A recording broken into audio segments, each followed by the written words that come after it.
I often have mixed feelings whenever an anime adaptation of a manga I like is announced. Of course there is excitement to see a story I'm attached to in motion, and possibly gain more exposure. But at the same time, in the back of my mind, I think, so how are they gonna fuck this one up? For me, it's often to do with medium and design, how the visuals will tell the story, and if it even needs to be in animated form.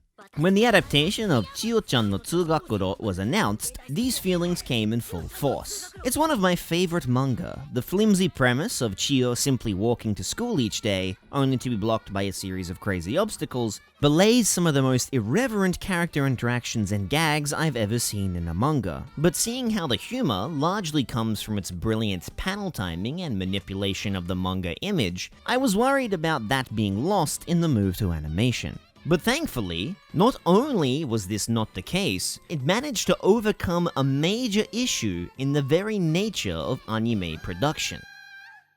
The artwork of any given manga is usually largely the efforts of a single person, plus an assistant or two, meaning it's far more common for their individual voice to shine through.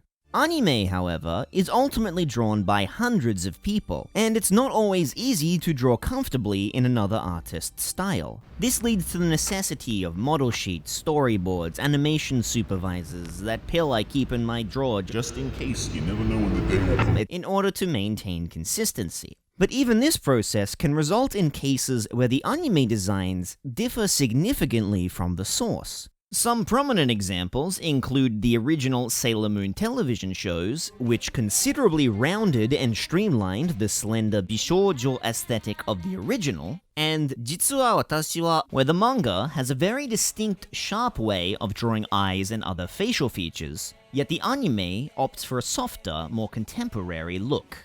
While these kind of things are inevitable due to the nature of TV production, and not necessarily bad in isolation, it does have the effect of making many anime adaptations feel more homogeneous than their manga counterparts. Sometimes it can work in its favor, such as Mob Psycho 100 rendering one's coarse and rudimentary character designs with the flourish and fluidity typical of Bones productions. But the end result is usually always a cleaner, a more sanitized production.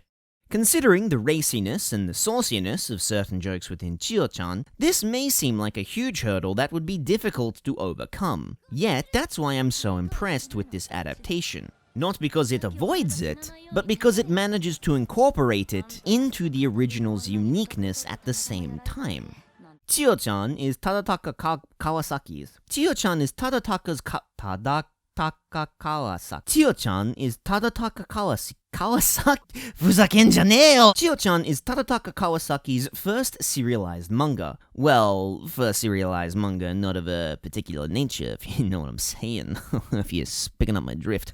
if you're feeling my hints being dropped here. If you're getting the vibe. And as such, it's clear he hadn't nailed or perfected his own particular style at the time. One of the charms of the manga is how he was able to turn that into his strength, drawing each panel in a fashion that suits the emotion of the bit, and it leads to a cavalcade of wonderfully unique, rough, and expressive faces. There often doesn't seem to be a set way for how Chio is supposed to look, other than the key signposts such as her hair and glasses. This approach would have been a nightmare in anime production, as working without model sheets, at least when it's not the point, a la Ren and Stimpy or the first SpongeBob movie, would cause a myriad of problems for the staff. The anime very definitely had model sheets, very definitely had storyboards, and very definitely had a set way to draw Chio, resulting in a very consistent and clean chill for the base scenes. However, these gags, those wildly crazy faces in various styles and various levels of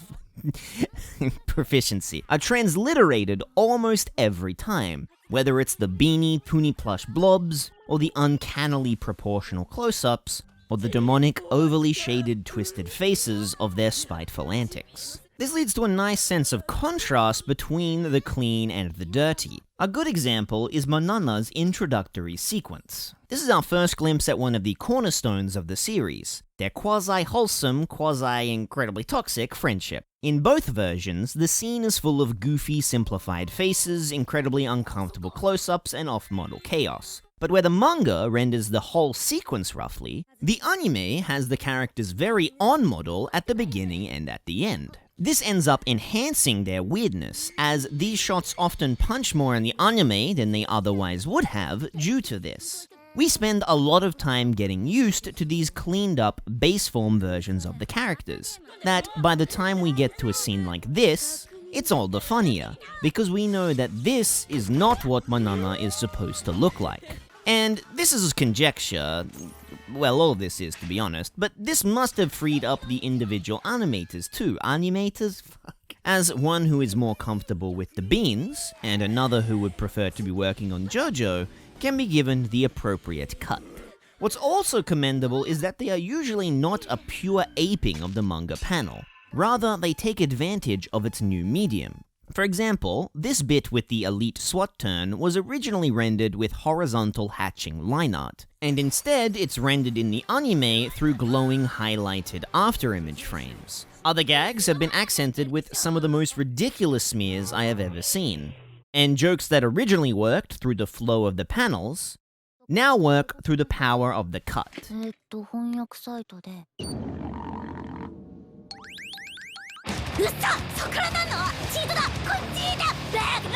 It takes full use of the fact that it is a digital ink and paint animation, and in this way, while still staying incredibly faithful to the source, it justifies its existence as an adaptation. Chio-chan is a hilarious story with great gags and character interaction, no matter which version you experience. Although I love the manga and ultimately prefer its coarser approach, the beauty of the anime is that the way it translates from print to screen means you don't have to read it if you don't want to. The fact is that they offer the exact same experience, yet using fundamentally different media, which is frankly pretty amazing. Despite the manga's fairly steady base, the anime sort of just came and went without much fanfare in the Western fandom. Just another forgotten anime of 2018, which is a real shame considering its quality. Give it a shot, and if you don't get your time's worth, then my name isn't Bloody Butterfly.